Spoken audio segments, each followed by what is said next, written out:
সেইকাৰণে মই আপোনাক বাৰ কৈছোঁ একেকাৰ শব্দ নক'ব, ভাল কাম কৰাৰ কথা ক'ব। ভাল কাম আমি যোৰহাটত কৰি আছোঁ। কোনোবা যদি যোৰহাটৰ ভুক্তভোগীয়ে কিবা প্ৰমাণ আপোনাক কৈ দিয়ে মোক ক'ব। আপোনালোকে কোৱা কথাটোত মই একো নামাতোঁ। আপোনালোকে ইণ্ডিপেণ্ডেণ্ট, আপোনালোকে যিকোনো কথা ক'ব পাৰে, মই তাত নামাতোঁ একো। আৰু আপুনি মোক যোৰহাটত কিবা প্ৰেছ কনফাৰেঞ্চ কৰা দেখিছে নেকি?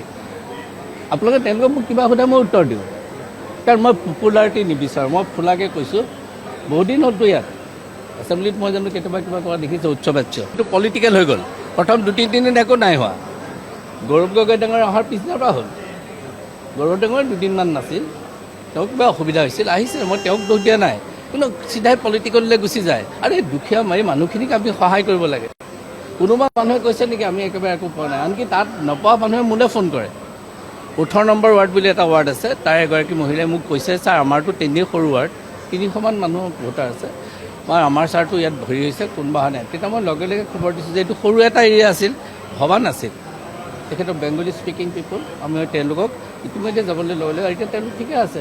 গতিকে আমাৰ কথা হৈছে আজিকালি কমিউনিকেশ্যন, মই আহিবলৈও ইচ্ছা আছিল, নথকা নহয়, কিন্তু মই কৈছোঁ মোৰ পৰিয়ালৰ লগত একেলগে ঘূৰি আহিব লাগিব, টিকেটৰ মূল্যটো বহুত বেছি হৈছিল। সেইকাৰণে মই দেখিলোঁ, মোক তেতিয়া ইয়াৰ পৰাও ক'লে, DC ডাঙৰীৰ লগতো মই কথা পাতিছোঁ, চবৰ লগতে। তেওঁলোকে কৈছে ছাৰ ঠিকে আছে, কিবা অসুবিধা হ'লে আমি আপোনাক লগে লগে যিহেতু এইটো সময়ত মই নাছিলোঁ, মই বাহিৰলৈ গৈছিলোঁ। আমাৰ মোৰ ঘৰুৱা এটা সমস্যা লৈয়ে গৈছিলোঁ। সমস্যা বুলি নকওঁ, ঘৰুৱা এটা ভাল আমাৰ এটা ঘটনা ঘটিছিল মোৰ পৰিয়ালত। মোৰ ছোৱালীয়ে PhD পাইছিল আৰু তাই এডিনবৰা ইউনিভাৰ্চিটিৰ পৰা পাইছিল। মই এনেই তেনেকৈ যাব পৰা নাছিলোঁ আগতে, কিন্তু যিহেতু কনভকেশ্যনটো হ'ব যেতিয়া, মই কাইলৈ যাম বুলি কৈছিলোঁ। আমি গৈছিলোঁ, পৰিয়াল গৈছিলোঁ।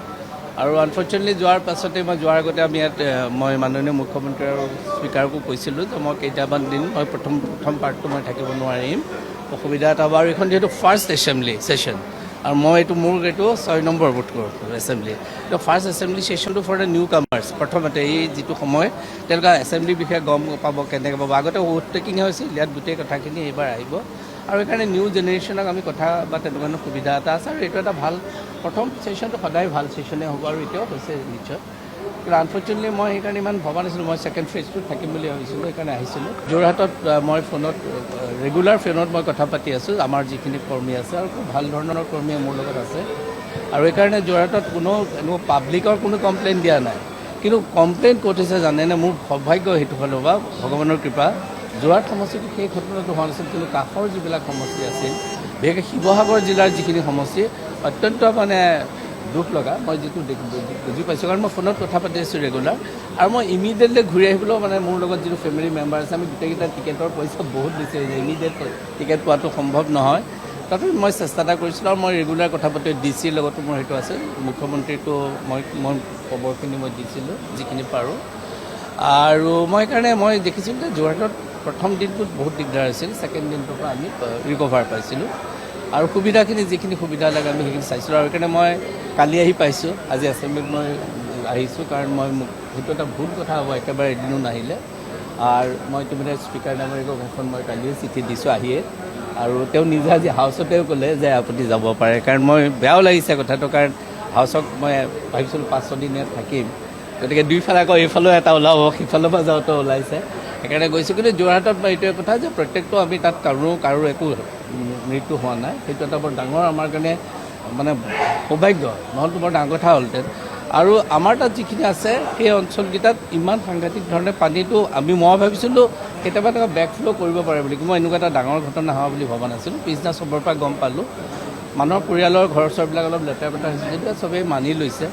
আৰু আমাৰ গোটেই ভলণ্টিয়াৰখিনি, মই অকলে MLA নহয়, মই যে ইমান দিন একেলগে MLA হৈ আছোঁ ইমান বছৰ, মই এইবাৰনো অহা কথাও নাছিল। কিন্তু যিহেতু দলে এটা ডিৰেকশ্যন দিছে, মোক টিকেট দিছে, দলক মই স্বাৰ্থত মই ডেফিনেটলি মই কণ্টেষ্ট কৰিছিলোঁ। আৰু কণ্টেষ্ট কৰিছিলোঁ এনে এজন ব্যক্তিৰ লগত, যাক লৈ পেলাই বহুতৰ সন্দেহ আছিল যে হিতেন গোস্বামীয়ে পাৰিব জানো, এনেকুৱা ধৰণৰ কয়।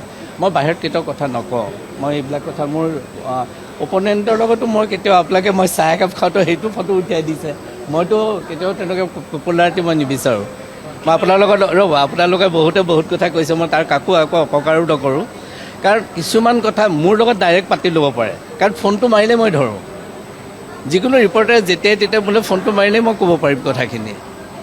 কাৰণ ফোনটো মই অ'পন কৰি ৰাখিছিলোঁ আৰু মোৰ লগত তেনেকৈ কথা পাতিছিলোঁ ৰেগুলাৰ আমাৰ প্ৰশাসনৰ লগত মোৰ ৰেগুলাৰ পাৰ্টি মানুহৰ লগত মই কথা পাতোঁ যাতে কাম যাতে ভুল নহয় আনকি পইচা পাতি ক্ষেত্ৰতো মই ধাৰ ল'বলৈও মই দিছোঁ মানুহ আছে কিছু ৰিচ মানুহ আছে যোৰহাটত যাৰ যথেষ্ট ভাল কামৰ কাৰণে তেওঁলোকে অফাৰ কৰে ৰিচেণ্টলি 50 লাখ টকা এটা মোক অফাৰ কৰিছে এটা ভাল কাম কৰিবৰ কাৰণে যোৰহাটত এটা প্ৰি প্লেণ্টাৰ পৰিয়ালে কিয় কৰিব বিচাৰে যে টকাখিনি সৎ ব্যৱহাৰ হ'ব গতিকে মই আপোনালোকক এনেই কৈছোঁ যে মই পলিটিচিয়ান গতিকে মোৰ দোষ গোটেই কিবা কিবি হ'ব পাৰে কিন্তু মই পৰাপক্ষত এটা দীঘলীয়া জীৱন কটাইছোঁ গতিকে মই ঠিকে আছোঁ বুলি ভাবোঁ আৰু আপোনালোকে যিটো হৈছে মই মানুহখিনিৰ লগত হয়তো মুখামুখি হ'ব পৰা নাই কিন্তু মই যেতিয়াই ফোন আহিছে মই ফোন ধৰিছোঁ